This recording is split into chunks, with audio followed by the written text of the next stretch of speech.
ஆச்சி மசாலா. எந்த சமையலும் ருசி தேடும் ரகசியம் 20 ரூபாய்.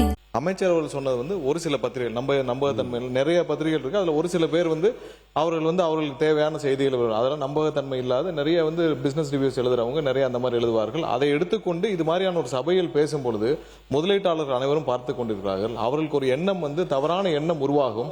அதன் மூலமாக மாநிலத்திற்கு கெட்ட பேர் என்ற ஒரு இதில் தான் சொன்னார். ஆதாரப்பூர்வமாக இப்ப தேசிய அளவில் கொடுக்கப்படும் ஒரு கணக்கீடும் அந்த மாதிரி கொடுத்தா பரவாயில்ல.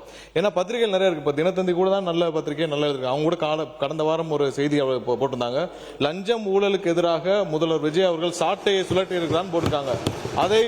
அது போன்ற விஷயங்கள் கண்டிப்பாக நாம் நம்புறோம். ஏன்னா ஆக்கப்பூர்வமாக நம்பகத்தன்மை உள்ள பத்திரிகைகள் நிறைய இருக்கு. அதையெல்லாம் நம்ம கண்டிப்பா எடுத்துக்கிறோம். நம்பகத்தன்மை இல்லாத பத்திரிகைகள் பற்றி தான் அவங்க சொல்றாங்க. அது எந்த பத்திரிகை, அதை பத்தி நம்ம இந்த மாதிரியான ஒரு நேரத்தில் பேச வேண்டாம். உறுப்பினர் எடப்பாடி கே பழனிசாமி அவர்கள்.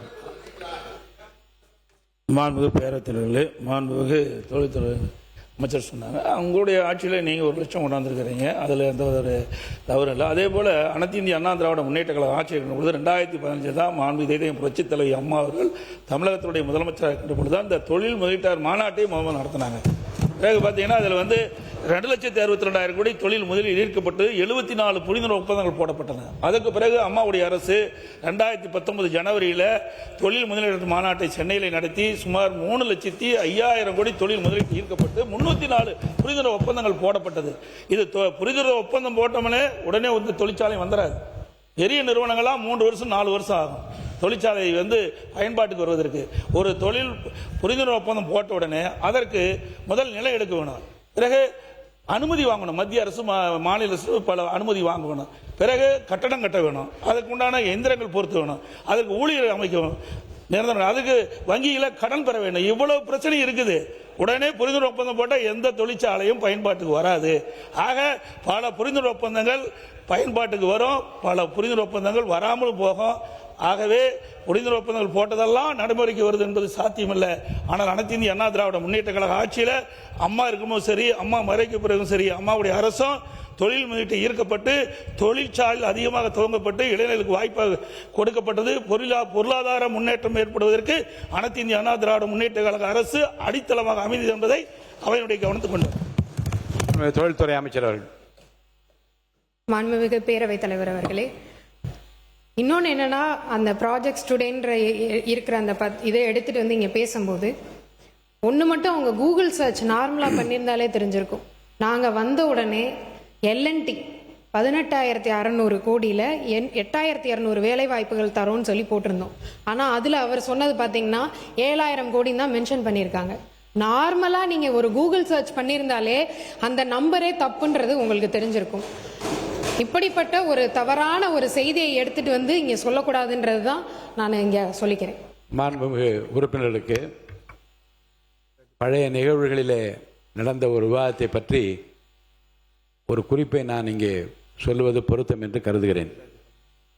2017ஆம் ஆண்டு மாண்புமிகு பேரவைத் தலைவராக மாண்புமிகு தனபால் அவர்கள் இருக்கின்ற நிலையில் அவர் ஒரு குறிப்பை இங்கே படித்து காட்டுகிறார்.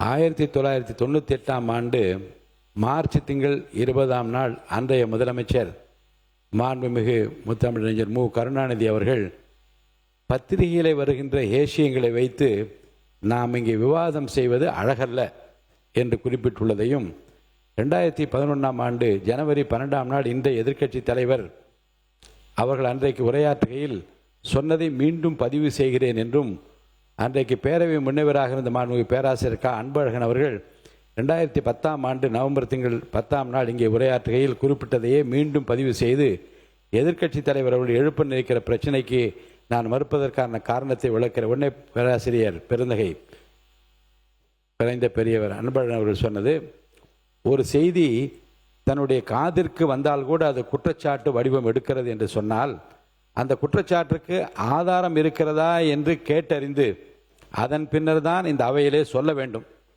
வெளியில் எத்தனையோ செய்திகள் வரலாம். அப்படி வருகிற செய்திகளை எல்லாம் இங்கே பதிவு செய்வதற்கு இது ஒன்றும் பதிவுத்துறை அலுவலகம் அல்ல என்று அவர் சொல்லியிருக்கிறார். அதை இங்கே நான் பதிவு செய்ய விரும்புகின்றேன். மாண்புமிகு உறுப்பினர் ஏவா வேலு அவர்கள். மாண்புமிகு பேரவைத் தலைவர்களே, பத்திரிகை செய்தி வைத்துக்கொண்டு அதை உறுதிப்படுத்தி பேசக்கூடாது என்பது வேறு. நாங்கள் அதை சொல்லலை. பத்திரிகை வந்து காசு வாங்கி கொண்டு எழுதுகிறார்கள் என்பதுதான் குற்றச்சாட்டு. அப்படி பேசக்கூடாது. ஏன்னா ஜனநாயகத்தில் 4வது தூண் என்ற பத்திரிகை என்று நாமே இந்த சட்டமன்றத்திலே பல நேரம் பாராட்டி பேசியிருக்கிறோம். அப்படி இருக்கிற பொழுது பத்திரிகை காசு வாங்கி கொண்டு எழுதுகிறது, அப்படி நம்முடைய மின்துறை அமைச்சர் குறிப்பிட்டதை போல அவர் என்ன சொன்னார் கேட்டீங்கன்னா, சில பத்திரிகையினர் அது எந்த பத்திரிகை பேர் சொல்லிட்டு போக வேண்டியதான ஒழிய 10ஆம் பொதுவாக பத்திரிகை சொல்வது தவறு. இல்ல, இந்த விவாதமே மாண்பு உறுப்பினர் ஆஸ்டின் அவர்கள் சொல்லியது, அவர் சொல்லிய தகவல் அதிகாரப்பூர்வமற்ற செய்தியாகத்தான் எடுத்துக்கொள்ள வேண்டுமே தவிர அது அதிகாரப்பூர்வமற்ற செய்தி. அதிகாரப்பூர்வமாக அமைச்சர் என்ற முறையில் நான் அறிவிக்கிறேன், இந்த சாதனைகள் எல்லாம் செய்திருக்கிறார் என்று அவர் அறிவிக்கிறார். அது ஆதாரம் இல்லாத அந்த பத்திரிகை செய்திகளை பற்றி அவர் சொன்னது எல்லா ஒட்டுமொத்த பத்திரிகை தொழில்துறை அமைச்சர் வெறுப்பதாகவோ அவர்களை பற்றி வெறுப்புணர்வு ஏற்படுத்த எடுத்துக்கொள்ளக்கூடாது. அப்படிப்பட்ட எண்ணத்தை அவர் வெளியிடவில்லை என்று நான் கருதுகின்றேன். பத்திரிகை துறையை பற்றி இந்த மன்றத்தில் இருக்கிற மாமன்றத்தில் இருக்கிற அத்தனை உறுப்பு மிகப்பெரிய மரியாதை உண்டு. குறிப்பாக தொழில்துறை அமைச்சருக்கும் இந்த அமைச்சர் பெருமக்களும் இருக்கு என்று நான் கருதுகிறேன். வெளியிருந்த பல செய்திகளிலிருந்து பல பத்திரிகைகளை பாராட்டுவதிலிருந்து அதை என்னால் உணர முடிகின்றது. ஒரு சில பத்திரிகைகள் என்று அவர் குறிப்பிட்டு பேசியிருந்தால் உள்ள உணர்வோடு தவறான செய்திகளையும் உண்மைக்கு புறம்பான செய்திகளையும் வெளியிடுகின்ற பத்திரிகைகளுக்குத்தான் அந்த குற்ற உணர்வு இருக்க வேண்டும் என்று மற்றவர்களுக்கு அது எடுக்க வேண்டிய அவசியம் இல்லை. மாண்புமிகு தொழில்துறை அமைச்சர் அவர்கள். மாண்புமிகு பேரவைத் தலைவர் அவர்களே, நான் எல்லா பத்திரிகையும் நான் சொல்லவே இல்லை. ப்ராஜெக்ட் டுடேன்றது ஒரு பிரைவேட் வெப்சைட், அது கூட ஒரு பத்திரிகைன்னு கூட நம்ம சொல்ல முடியாது. அது ஒரு வெப்சைட், ஒரு பிரைவேட் வெப்சைட்.